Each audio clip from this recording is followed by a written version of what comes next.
Et bonjour à toutes et à tous, bienvenue dans cette nouvelle séance de notre formation, toujours sur le framework Django.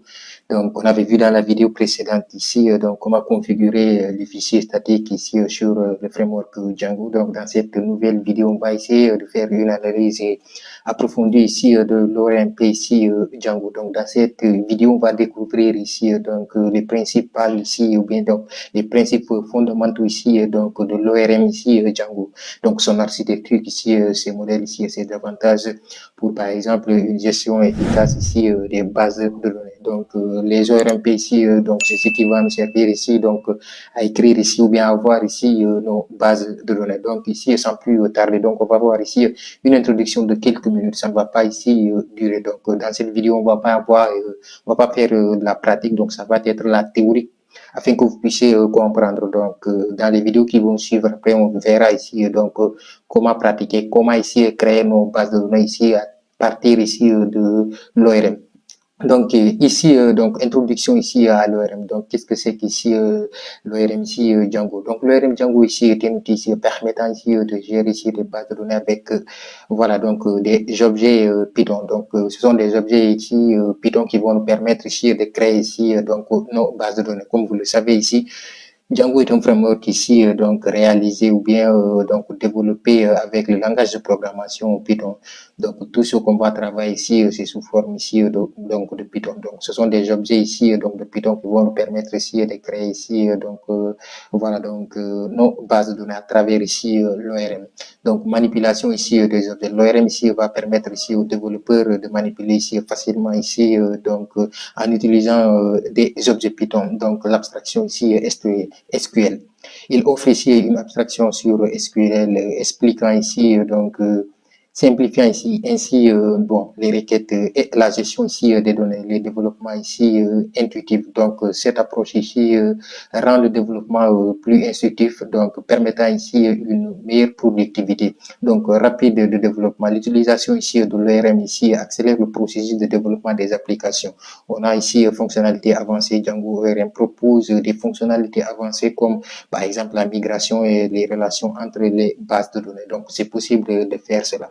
On n'a pas besoin ici d'avoir une base de données ici donc sous forme d'oracle directement pour faire ici les relations. Donc ça peut se faire ici directement ici à travers l'ORM ici donc sur les objets ici de Python. Donc utilisation efficace pour une intégration ici réussite, il est essentiel de suivre voilà donc les meilleures pratiques ici de Django. Donc c'est primordial. Donc introduction ici à l'ORM, donc comprendre ici donc le mapping ici objet relationnel. Donc l'ORM ici comme modèle de programmation. Donc l'ORM ici convertit donc les données en système incompatible ici en utilisant ici donc des objets, donc correspondance entre ici donc les classes et voilà donc table.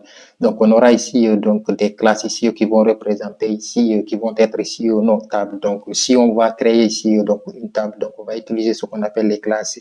Donc il fait correspondance ici donc aux classes ici en Python avec des tables voilà de la base de données. Donc objet ici donc instance ici d'une classe. Donc un objet ici, donc c'est une instance par exemple d'une classe, donc représentant ici des données ou voilà des entités, comme vous le savez. Donc on a vu ici donc quelques vidéos sur voilà la programmation orientée objet. Donc vous allez savoir ici c'est quoi une classe même. Voilà, donc on continue ici, donc relations ici entre les objets. Donc les relations ici sont des connexions entre par exemple ici donc, excusez-moi, les relations ici donc sont des connexions entre des objets, souvent ici donc basées sur voilà donc des clés étrangères, comme vous le savez. Donc, pour avoir ici donc des relations entre les tables, par exemple, on a une table, une base de données, par exemple, donc de vente, on aura par exemple une table client et une table par exemple commande. Donc, une relation entre la commande et le client. Voilà, donc parce qu'une commande ici directement est faite par exemple par un client. Donc ici, donc le mapper, donc outil donc de transformation. Donc le mapper ici est un outil qui transforme par exemple les données entre par exemple donc les objets et les tables ici donc de la base de données. Voilà, donc on continue ici toujours sur cette formation, donc l'abstraction. Donc l'ORM ici donc permet ici de manipuler des objets ou lieu ici d'écrire des requêtes SQL complexes. Donc ici fini d'écrire ici des requêtes SQL complexes, comme par exemple lorsque vous faites du VBA ou bien par exemple Visual Studio sur certains langages de programmation comme le C#, et lorsqu'on réalise par exemple des applications de bureau. Donc en général on utilise donc des requêtes SQL pour pouvoir faire voilà donc ces requêtes, ou bien lorsqu'on utilise par exemple Excel, ou bien lorsqu'on fait par exemple du Access. Donc on utilise certains par exemple requêtes SQL afin de pouvoir donc accéder à certaines données. Donc ici on va pas utiliser cela. Voilà, donc à travers ici l'ERMP, donc on peut ici manipuler des objets au lieu d'écrire par exemple des requêtes SQL. Voilà, donc on va écrire une certaine ligne de code et cela va permettre d'avoir ici des types de requêtes qu'on veut. N'importe quel type de requête, on peut les avoir ici donc à travers ici l'ERMP, donc à travers cette abstraction. Donc l'ERMP ou l'ERM, excusez-moi, l'ORM ici donc nous offre. Donc ici, on va continuer toujours la portabilité, facilite ici par exemple la migration entre ici donc les différentes bases de données ici sans nécessairement voilà donc des changements ici de code. Donc c'est possible ici donc de migrer, de, par exemple changer d'une version à une autre par exemple sur la base de données sans faire ici donc écrire un code important, ou bien voilà donc changer la structure complète de notre code. Au niveau de la sécurité par exemple, bon, réduire des risques par exemple d'injection SQL, par exemple sécurisant la gestion ici des requêtes. Donc rapidité, accélération ici du développement ici donc en minimisant le volume ici donc de code nécessaire pour voilà l'interaction ici avec des bases de données. Toujours ici, on continue ici, on va faire une analyse ici de l'architecture ici de l'ORM. Voilà, donc l'ORM ici, donc les modèles ici représentant ici donc les bases de données ici dans ici l'ORM de Django. Donc ici, on a les modèles. Donc les modèles ici représentent les tables de la base de données dans l'ORM de Django. Donc ici, les modèles, c'est cela que cela va représenter. Voilà, donc les modèles ici vont être ici des tables. Voilà, donc lorsque vous voyez dans Django, on dit modèle chassé, que ici c'est une table directement. Voilà, donc ici gestion des requêtes. Donc la gestion ici, le gestionnaire ici des requêtes permet par exemple de créer des requêtes à partir ici des modèles définis. Voilà, donc on va créer ici nos requêtes à partir des tables qu'on a ici, donc ou bien des modèles ici qu'on a déjà ici définis. Les modèles ici, ce sont ici des tables, comme je l'ai dit ici, voilà. Donc ici, backend de base de données. Donc le backend ici gère la communication avec les systèmes de base de données utilisés. Voilà, donc on peut utiliser différents types de bases de données, comme par exemple Oracle. On peut utiliser par exemple MySQL, ou bien on peut utiliser par exemple PostgreSQL, ou bien on peut utiliser par exemple voilà n'importe quel type de base de données relationnelle. Voilà, donc la base de données relationnelle qui est utilisée par défaut sur Django est SQLite, mais vous pouvez configurer, changer, on verra cela dans les vidéos qui vont suivre dans cette formation. Voilà, donc on continue ici, toujours on va essayer ici de voir maintenant ici, donc la création par exemple d'un modèle Django. Donc comment ça se passe? C'est pas en pratique, hein, mais ici toujours en théorie. Donc ici, définition par exemple des modèles. Donc les modèles ici donc sont des classes ici Python qui définissent par exemple la structure voilà des bases de données. Donc correspondance ici des modèles. Chaque modèle ici correspond à une table dans une base de données. Donc facilitant ici l'organisation ici des données. Donc lorsque vous allez avoir ici sur Django par exemple des modèles. Voilà, donc sur Django, on va voir ici ce qu'on appelle des modèles. Mais lorsqu'on va aller sur la base de données directement, sur la base de données ou bien directement sur Oracle ou bien sur MySQL, donc ces modèles directement ici vont être ici des tables de l'autre côté. Mais lorsqu'on est sur Django, on va voir ce qu'on appelle les modèles. Voilà, donc la création ici de modèles, l'utilisation par exemple ici donc du mot que vous voyez ici, modèle, donc modèle, point modèle. Donc ici, le modèle que vous voyez ici, donc ici, c'est l'objet directement ici sur Django. Et donc, point modèle ici, cela va signifier par exemple le nom de notre base de données. Donc ici, on peut avoir avoir point élève ou bien par exemple point par exemple bon commande ou bien point client, ça dépend de la table que vous voulez utiliser. Donc ici pour créer par exemple un modèle comme exemple ici donc l'article. Donc comme vous le voyez ici, donc on a ici l'attribution ici du modèle. Donc les attributs ici donc des modèles comme vous le voyez, ce sont ici par exemple les titres de contenu, la date de production par exemple, la définition ici donc des colonnes, des tables. Donc ici les titres par exemple. Donc par exemple lorsqu'on a un article ici bon un article, par exemple, qu'on a créé, par exemple, d'un blog. On aura, par exemple, le titre de l'article, le contenu qui est la description, etc. Donc, la date de publication de notre article. Voilà. Donc, on aura ici la migration des modèles. Après, ici, la création. Donc, exécuter les migrations pour gérer ici les tables correspondant à la base de données. Donc, il va falloir ici essayer de migrer ici donc pour savoir ce que vous avez créé. Donc, ces migrations ici vont permettre ici directement d'avoir directement voilà donc la base de données sur voilà donc sur par exemple donc la base de données que vous avez utilisée sur par exemple Oracle ou bien par exemple MySQLite ou bien par exemple Postgres. Donc ici la commande de migration. Donc la commande ici donc migration donc est utilisée ici donc on aura ici donc Python manage.py make migration. Donc suivi ici de la commande par exemple donc manage.py make migrate pour par exemple appliquer les modifications. Par exemple lorsque vous faites par exemple une modification sur vos bases de données, vous allez utiliser ces commandes par exemple pour voir les modifications, voilà, et appliquer par exemple avec migrate ici donc la modification que vous avez fait directement sur cette base de données, bien sûr vos modèles, et cela va se répercuter directement sur la base de données au niveau de Oracle ou bien au niveau de par exemple Postgres, ça dépend de ce que vous utilisez. Voilà, donc on continue ici toujours donc relation entre par exemple donc les modèles et Django, donc explication ici des relations des modèles dans Django. Donc ici donc les relations ici dans Django ORM, donc comme vous le savez donc les tables en général, on a ici donc des relations entre les tables lorsqu'on utilise par exemple une base de données relationnelle. Donc Django ORM ici facilite la définition des relations entre les modèles, donc reflétant ici donc les relations donc de la base de données. Donc ça, lorsque vous faites par exemple, lorsqu'on utilise par exemple, on a déjà fait ici sur cette chaîne une formation sur Oracle, voilà, qui est toujours en cours. Par exemple, lorsque vous faites, vous voulez que des liaisons entre voilà donc les tables, vous pouvez les faire directement ici à travers les ORM. Donc ici les relations qu'on trouve en général, donc ce sont les relations donc one to one. Donc voilà donc un objet est lié à un seul autre objet permettant ici donc des associations uniques.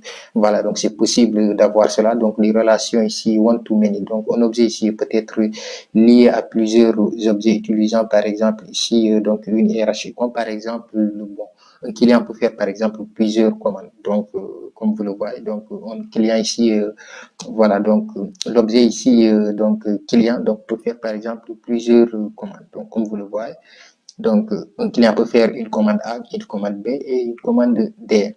Voilà, donc ici, donc sur le premier, par exemple, une commande est liée, par exemple, à un seul client. Voilà, c'est le premier qu'on a ici. Hein. Voilà, donc pour l'exemple, une commande est liée, par exemple, à un seul client. Le deuxième ici, par exemple, voilà, donc un client peut faire plusieurs commandes. Voilà, donc on aura ici relation, par exemple, many to many. Donc, par exemple, à plusieurs. Hein. Donc ici, je vais citer quel type d'exemple. Par exemple, bon, je vais dire, lorsqu'on, par exemple, on est dans une classe, une salle de classe, on peut dire qu'un élève peut s'asseoir, bon, un élève peut, voilà, donc, avoir plusieurs matières. Un élève peut faire, par exemple, plusieurs matières. Ou bien, par exemple, une matière peut être, voilà, donc, faite par plusieurs élèves dans une classe. Donc, c'est un exemple, hein, voilà. Donc, on peut dire que, par exemple, voilà, donc, une table, par exemple, est assise par plusieurs élèves. Ou bien, par exemple, donc, une élève, bon, un élève par exemple s'assoit par exemple sur plusieurs tables, ou bien un élève par exemple voilà donc a plusieurs professeurs, ou bien un professeur peut enseigner par exemple plusieurs classes. Voilà, donc vous allez avoir plusieurs types d'exemples sur cela. Donc ici donc un exemple ici donc un exemple de code pour montrer ici donc les relations entre par exemple auteur et livre. Donc ici modèle par exemple voilà auteur, donc le modèle ici auteur inclut par exemple un nom représentant par exemple ici le nom le nom par exemple unique de l'auteur. Voilà, donc ici donc le modèle livre par exemple, le modèle ici livre contient par exemple un titre et ici une clé voilà donc étrangère vers l'auteur, ce qui montre que par exemple ici donc c'est lié ici donc à l'auteur seulement. Voilà, donc ici toujours on va essayer de continuer cette fois-ci pour essayer ici donc de voir Django RM ici donc les méthodes ici CRUD. Voilà, donc interagir avec la base de données. Donc, ce sont des manipulations. Donc, les CRUD ici, cela veut dire quoi? Donc, create, read, update, ici, delete. Voilà, cela veut dire en français, théoriquement ici, donc, le fait de créer, par exemple, ce sont des manipulations qu'on va faire ici avec les ERMP. Le fait de créer, de lire, voilà. Le C ici, cela veut dire create, donc, le fait de créer. Ici, par exemple, le fait de lire, voilà, lire ici une base de données. Ici, le fait de, par exemple, donc update, ce qui veut dire modifier. Ici, delete, la suppression. Donc, introduction ici donc aux opérations CRUD. Donc, voilà, donc le Django ici, ORM ici, permet de gérer ici une base de données via les opérations CRUD, create, lire ici, donc mettre à jour et suppression, comme vous le voyez ici. Donc, la création, par exemple, de nouveaux objets. Donc, vous pouvez par exemple créer ici donc un article, ici le sauvegarder. Donc, ici c'est une méthode qui va permettre de sauvegarder. Donc, ou bien pour l'enregistrer, voilà, donc dans la base de données ou bien dans une table. Voilà, donc d'enregistrer par exemple avec des informations, un titre par exemple, un contenu spécifique. Ça dépend, voilà, donc des champs qu'ils vont avoir. Donc, ici lire les objets, donc récupérer ici tous les articles ou bien avec donc récupérer par exemple ici tous les articles que vous avez créés ici directement avec article.objet.old. Ça veut dire ici de récupérer l'ensemble des données. Et donc à l'intérieur de cette, par exemple, voilà, donc sur cette, voilà, objet, vous pouvez faire des manipulations, voilà, ou bien certaines requêtes ici, SQL 100, voilà, donc certaines requêtes qui vont permettre, voilà, de simuler des requêtes SQL, de faire des filtres, etc. Donc, facilitant ici l'accès ici donc aux données, ou bien l'affichage des données. Donc, mettre à jour, par exemple, ici donc les objets. La modification ici, donc modifier les attributs d'un article, par exemple, existant ici et enregistrer donc les changements ici, donc avec article donc point chef. Donc, vous pouvez ici donc modifier ce que vous avez déjà, voilà, renseigner. Donc, si vous créez ici un objet, par exemple, avec un titre ou bien, par exemple, un contenu qui est la description. Donc, au moment où vous vous trompez, vous pouvez ici donc modifier donc le titre, etc. Donc, la suppression d'un objet, donc effacer ici donc un article de la base de données ici en utilisant article, voilà, point delete, garantie par exemple ici un nettoyage efficace. Donc, vous pouvez ici supprimer l'objet ou bien je dirais ici, voilà, donc l'objet que vous avez ici créé. Voilà, donc ici, on va essayer de continuer toujours, on va essayer de voir maintenant ici la gestion par exemple des migrations. Donc ici, donc importance ici donc de la gestion voilà des migrations. Donc la gestion ici des migrations est essentielle pour la synchronisation ici des modèles de la base de données. Donc la commande ici make migration. Voilà, on a déjà vu une petite introduction sur cette commande make migration. Donc cette commande ici génère par exemple des fichiers de migration en fonction par exemple de la modification ici donc apportée au modèle. Donc, lorsque vous faites, par exemple, ici, donc, make migration, cette commande va permettre, par exemple, ça va vous donner certains fichiers que vous allez voir qui vont permettre, par exemple, voilà, donc, de garder l'historique, par exemple, des migrations. Voilà, donc, vous pouvez avoir une historique, par exemple, de votre base de données des migrations, afin que si vous êtes trompé de revenir à la version précédente. Voilà, donc la commande migrer, il implique ici, par exemple, voilà, donc la migration créée de la base de données. Donc, mettant ici à jour la structure, comme vous le voyez. Donc, si vous voulez, par exemple, changer, aller vers, voilà, donc une autre base de données, en effectuant ici certains changements, vous allez utiliser cette commande ici, migrate, qui va permettre de faire cela. Donc, conseil ici pratique, vérifiez toujours les fichiers ici de migration avant ici d'appliquer pour éviter des erreurs. Voilà, donc utilisation ici de show migration. Donc ici, cette commande ici permet ici de voir l'état actuel voilà, de toutes les migrations de vos projets. Donc on va continuer ici, toujours on va essayer de voir des exemples ici, donc pratique d'ORM Django, donc concept ici est clé. Donc, application ici pratique. Donc, ici, filtrage, par exemple, des données, récupération ici des articles publiés avec, par exemple, la date de publication, c'est possible. Donc, utilisation, par exemple, d'une méthode personnalisée. Donc, ou bien des méthodes personnalisées. Donc, création ici, donc, des méthodes pour obtenir des résumés d'articles. Donc, c'est possible. Hein. Donc, agrégation, donc, des résultats. Compter par exemple le nombre voilà donc d'articles dans ici la base de données, donc en utilisant comme par exemple certaines fonctions qu'on a ici vues déjà en Python qui vont vous permettre par exemple de compter le nombre d'objets que vous avez ici d'articles que vous avez créés. Donc là je suppose que par exemple ce sont des articles de presse ou bien par exemple bon on va dire commandes, le nombre de commandes qui ont été faites par exemple dans votre boutique, voilà, ou bien chaque commande qui a été faite, un objet va être créé et donc de pouvoir comptabiliser l'ensemble, par exemple, voilà, donc des commandes qui ont été faites. Voilà, donc c'est possible, ou bien de commander, de compter, par exemple, l'ensemble de vos clients. Donc, vous pouvez choisir de comptabiliser tout ce que vous voulez. Voilà, n'importe quel modèle qui sont ici des tables. Donc, on continue ici toujours. Donc, ça, c'est le filtrage. Donc, on va essayer de voir ici donc un petit résumé donc des principaux ici points à retenir. Voilà. Donc là, je pense bien que c'est la fin ici. Donc, on va essayer de voir quelques ici donc points à retenir qui sont essentiels. Donc, l'ORM ici donc facilite l'intégration avec les bases de données. Donc, l'ORM ici Django permet une interaction ici simplifiée avec les bases de données, éliminant ici les besoins ici des requêtes SQL complexes. Donc, vous n'aurez pas ici à faire des requêtes extrêmement complexes donc pour pouvoir manipuler ici vos données correctement. Donc, on continue ici pour essayer de voir donc un deuxième voilà, point, donc qui est ici le travail avec des objets au lieu de SQL. Donc, il permet ici de manipuler des objets Python ici, plutôt d'écrire des requêtes, voilà, rendant ici donc le développement intuitif. Donc, le développement va être beaucoup plus facile que par rapport lorsque vous écrivez bon, des requêtes SQL. C'est pas tout le monde qui est ici assez fort, donc sur l'écriture des requêtes SQL. Donc, si par exemple, on est obligé, par exemple, d'écrire donc du code et de venir écrire, par exemple, des requêtes SQL assez, voilà, donc complexes, ça risque ici, voilà, donc d'être beaucoup plus complexe, compliqué. Voilà, donc c'est pour cela l'ORM va nous faciliter ici, donc, ce travail. Donc ici, donc on a l'importation ici donc des modèles et des migrations. Donc la création ici donc des modèles et la gestion ici des migrations sont des éléments ici essentiels pour gérer ici les changements de la base de données. Donc ici les migrations ici sont essentielles pour cela. Donc vous pouvez changer une base de données et revenir sur la base de données précédente, ou bien voilà donc aller donc faire des modifications pour voilà une nouvelle version de votre base de données. Donc, vous aurez des fichiers qui seront mis à jour essentiellement, donc, voilà, donc, dans votre projet. Donc, ici, on a donc, les relations entre les modèles. Donc, les relations entre ici les modèles dans Django, ici, reflètent la structure, voilà, donc, sous-accent, excusez-moi, sous-accent ici de la base de données. Donc, favorisant ici la cohérence des données.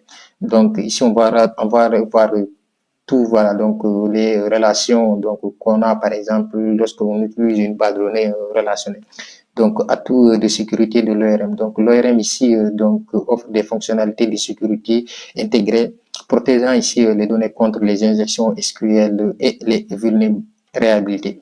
Donc ici portabilité des applications. Donc ici on dira que les applications voilà donc développées avec donc Django ORM peuvent être facilement ici portées dans un environnement ici à un autre. Voilà, facilitant ici le développement. Donc ici on peut changer par exemple d'environnement par exemple voilà avec des applications ici développées avec donc l'ORM facilitant ici le déploiement. Donc on peut par exemple voilà utiliser n'importe quel type de base de données relationnelle et aussi donc voilà, donc cela va faciliter par exemple le déploiement. Donc si on veut par exemple mettre à jour notre application, donc cela ne va pas avoir ici donc des conséquences assez importantes par rapport à la base de données qu'on utilise par exemple si on utilise Postgres ou bien on utilise Oracle ou bien on utilise par exemple MySQL. Donc ça dépend de ce que vous allez utiliser. À chaque fois que vous voulez par exemple déployer une application, voilà, donc ça ne va pas être assez compliqué à partir du moment où voilà donc Django ici nous offre la possibilité de faire cette configuration de la base de données spécifique qu'on veut utiliser.